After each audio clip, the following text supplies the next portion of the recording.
Hey there, my name is Przemek and today I've got something special for you because this will be a live report video from the Hradby Samoty Intermezzo festival in Bratislava. So yes, I spent last weekend, November 14th and 15th in Bratislava, the capital of Slovakia, at the Hradby Samoty festival, or to be precise, at Hradby Samoty Intermezzo, because the real Hradby Samoty takes place in summer in those beautiful castles scattered around Czech Republic or Slovakia. This video will also feature short clips from individual concerts, but remember, I'm not a professional filmmaker and I am also reluctant to push myself up to the stage and get in the way of others to get the best shot, so the quality is what it is. But it is. uh, Over the years, the festival has gathered pretty much the creme de la creme of the post-industrial scene. And honestly, I think it's fair to call it the second most important post-industrial festival in Eastern Europe, right after Wrocław Industrial Festival.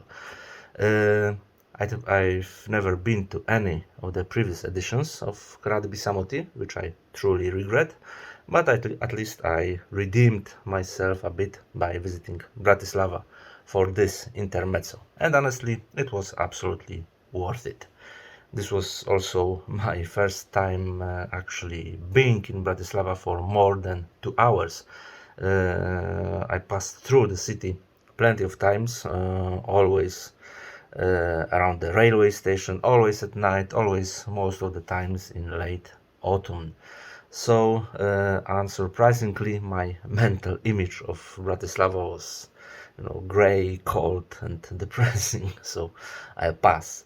And after this weekend, this image hasn't changed much, to be honest. But I give it like this: it does have, the city does have that peculiar Eastern European charm, and the old town itself is very cool, filled with bars and pubs where you can easily lose an entire evening.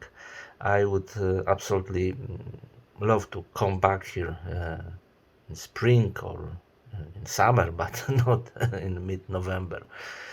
Anyway, it wasn't a sightseeing trip; it was a music trip. So let's talk about the festival. The event took place at the A4 Club. It was a club, a space for contemporary culture. And my girlfriend and I arrived right before 7 p.m. On Friday and immediately joined the wrong queue. We stood in the other queue for like 15 or 20 minutes, got to the gate, proudly saying, "We're here for Hradby Samoty," and the guy at the gates looked at us, the kind of "what the fuck" expression on his face. But after a moment, some other girl came and said, "No, no, it's not here. It's downstairs and to the left." And there was simply another event in the club right next to A4. Oh well, it happens. But still, we made it to the opening act. Blind Ruler Cursed Land, from the Czech Republic, of course. I reviewed his album recently, I think 2 months, 3 months ago maybe.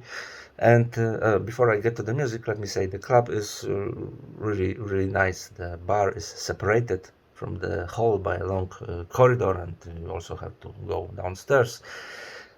So we don't get that annoying bar chat bleeding into the concerts like it happens on often on other events. Also, the screen is big. It's like almost a cinema screen, so the visuals look really great. Something a lot of clubs also totally fail at. And here it was perfect. Each and every performance looked exactly as it should. So, Blind Ruler Cursed Land. I liked the album. I reviewed, like I said, but live it hits harder. It hits harder. Wilhelm Grasslich's sound became bigger and denser and more spacious, and also the visuals often unusual, including the kamikaze pilots, added a lot to this show. He was also clearly having fun on the stage, even though the hall wasn't packed yet, but it was a really good opener.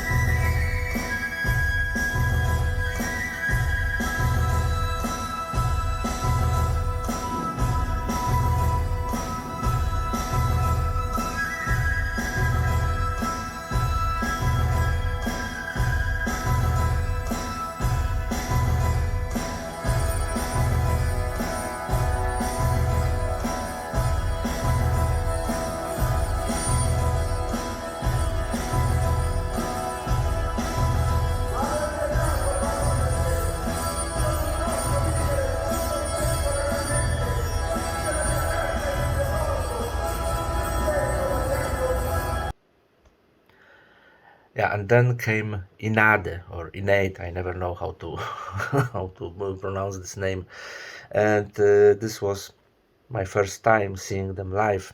Honestly, among the living legends of dark ambient, they were one of the last names of my on my bucket list. So now I can finally cross them off. The performance was massive, really massive. Their multi-layered sound works beautifully on albums, but live it's something else entirely. Waves of textures and tones filled the entire hall, and yeah, sometimes the hall drowned in reverb. Too much even, but overall it was really incredible, and they even played their evergreen, the left-handed sign, so I was thrilled. I was really thrilled. Inade was one of the highlights of this festival.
After that, we had the Ordo Rosarius Equilibrio, and let me just say it.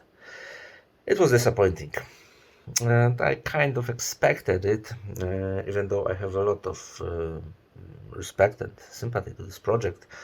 But I've seen some recent clips on YouTube from their last shows, but I still had a tiny bit of hope.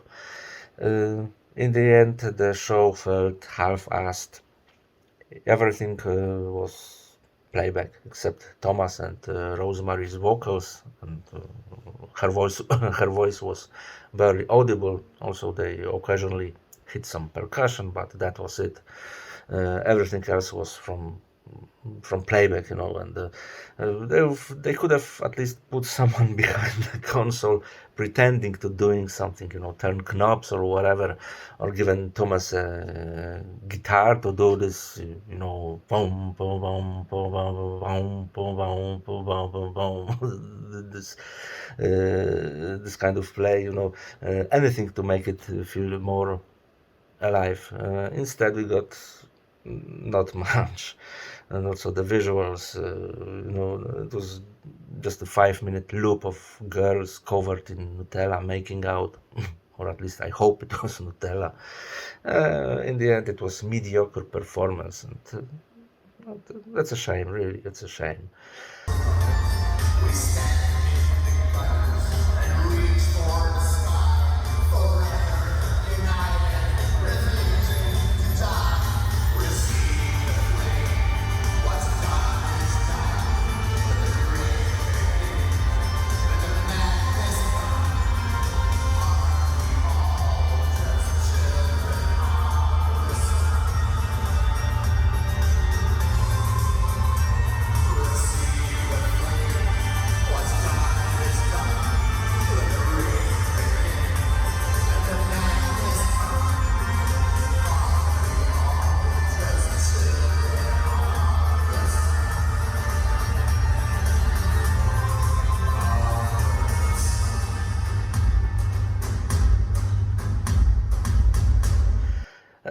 But after Ordo Rosarius Equilibrio, Zero Kama came, the project by Zoe DeWitt, and that was complete opposite. Zoe DeWitt delivered a focused, introspective set, tribal ritual, industrial ambient.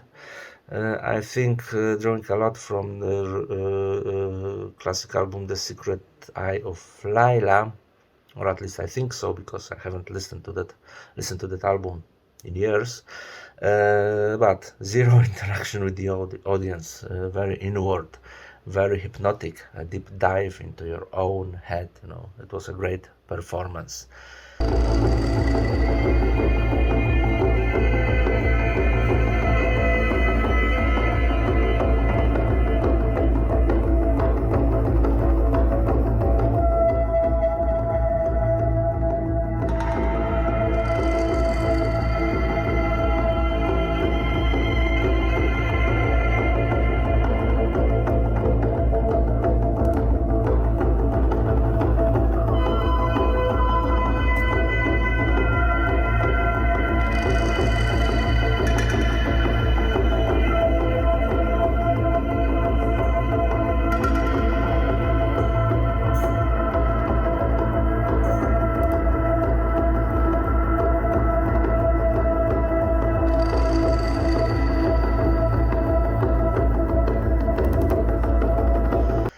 And Friday closed with Trepaneringsritualen, and the intensity was just over the edge, you know.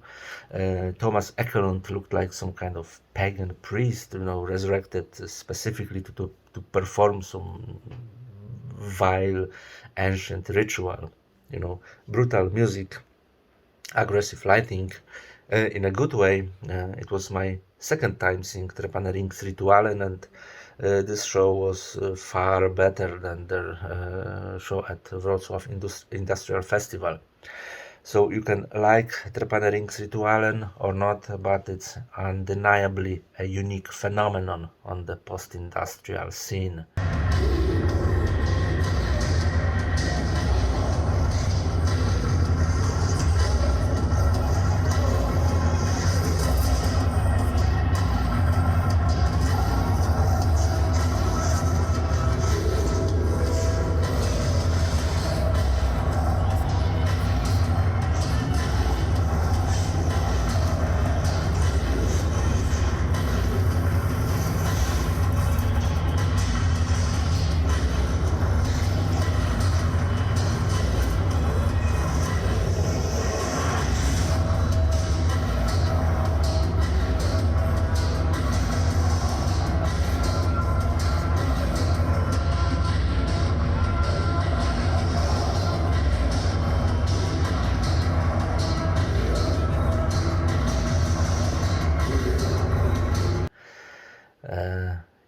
That was the end of Friday, and Saturday opened with the Polish duo Frett, literally the Fretts, because they are married couple, hence the name. I've always preferred Maciej Frett's main band, Job Karma, but this was a pleasant set, rhythmic, dynamic, melodic, with the obvious chemistry between Anna and Maciej. Plus, my girlfriend liked it a lot, so that's always a good sign.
But after Frett, we had the Troum, or rather half of Troum.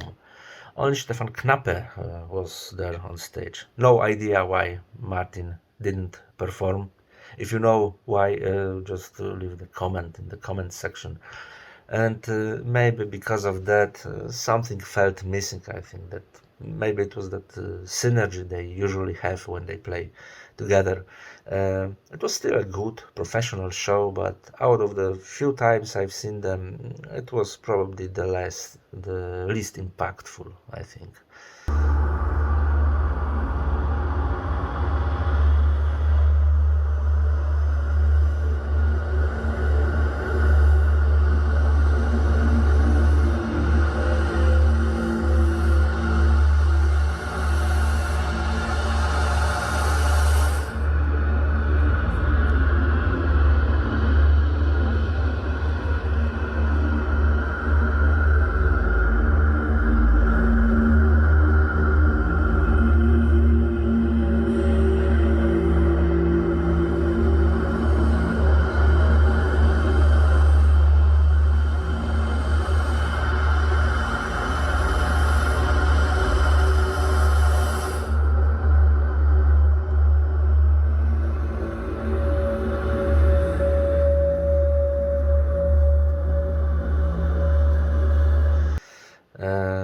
But after that, we had the mysterious shaman-like figure who stepped on the stage, this African Imperial Wizard persona with an insane ceremonial costume, and he immediately owned the crowd. For me, it was the best concert of the entire festival. Tribal industrial ambient again, but full of emotion, rhythm, energy, powerful percussions, strong melodies, stunning visuals. It was completely absorbing. African Imperial Wizard charmed the crowd and won the entire festival. Hey, it's me again from the future. Let's say I recorded this video about 24 hours ago, and in the meantime today I came across a Susu post on Instagram, which you can see on the screen now. By the way, since they used my photo, they could have at least tagged me, but okay, no big deal. Anyway, I wanted to point out that at this point I won't judge African Imperial Wizard in the context of his agenda, because I simply don't know what this agenda actually is. I mean, I had my suspicions from the beginning that he isn't a person of color, because an Angolan musician signing for Tesco, come on, that's too abstract. But is this form of artistic expression intended to stir controversy, or is it some pastiche like brujeria, or I don't know, like Robert Downey Jr.'s performance in Tropic Thunder, or maybe is there really is something to it and Susu objections are somehow justified. I don't know, but I felt that for the sake of complete transparency, I should mention this topic as well. Santa Sangre does not support any racist actions or agendas, and it would make me very sad if African Imperial Wizard actually stood on that side of the barricade. But until I am not 100% clear on this, I will not judge. I enjoyed the show anyway, but you have to make your own opinion on this topic. Thank you. Let's get back to the video.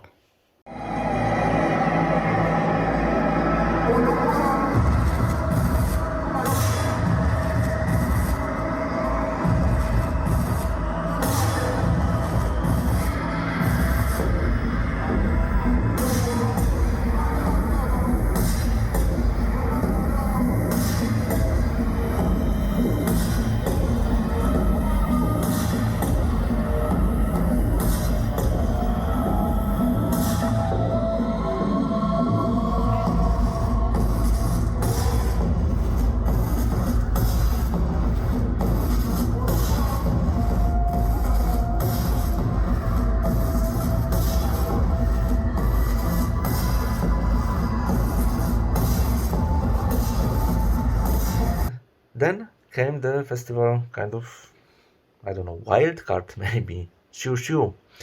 I once saw them live at the OFF festival in Katowice, and it was a concert with, yes, it has an experimental touch, but still it was rock, indie rock or post-punk music, and when I first saw their name on the lineup, I was confused. I mean, what are you doing here? But after the show, it made sense because this performance, inspired by David Lynch's Eraserhead, was pure experimental music, sometimes even bordering on musique concrète. And it was also the most sonically complex set of the festival. Not easy to listen to, occasionally testing everyone's patience, but ultimately it was really good. In the end, quite impressive, I would say. I expected something more accessible, having in mind their previous show I've seen, more indie, alternative. But here we got noise and some crazy textures and weirdness in general. But I'm not complaining. Xiu, yeah.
We didn't stay for the final act. It was Paregorik and Violet the Valor, because we had to wake up early and drive home Sunday morning. But despite missing that ending, I can say the festival was absolutely worth visiting. Cold Bratislava treated us really, really well. Was there something I didn't like? Anything I didn't like? Aside from those one or two a bit weaker performances? No, not really. Maybe next time I'd appreciate a bit of variety, maybe a band or two with actual instruments, like some neo-folk maybe, or some dark folk, that would make a break from the almost entirely electronic lineup. That would be nice, but overall it was a top-notch weekend at Hradby Samoty Intermezzo in Bratislava, Slovakia. Thanks for watching and see you soon.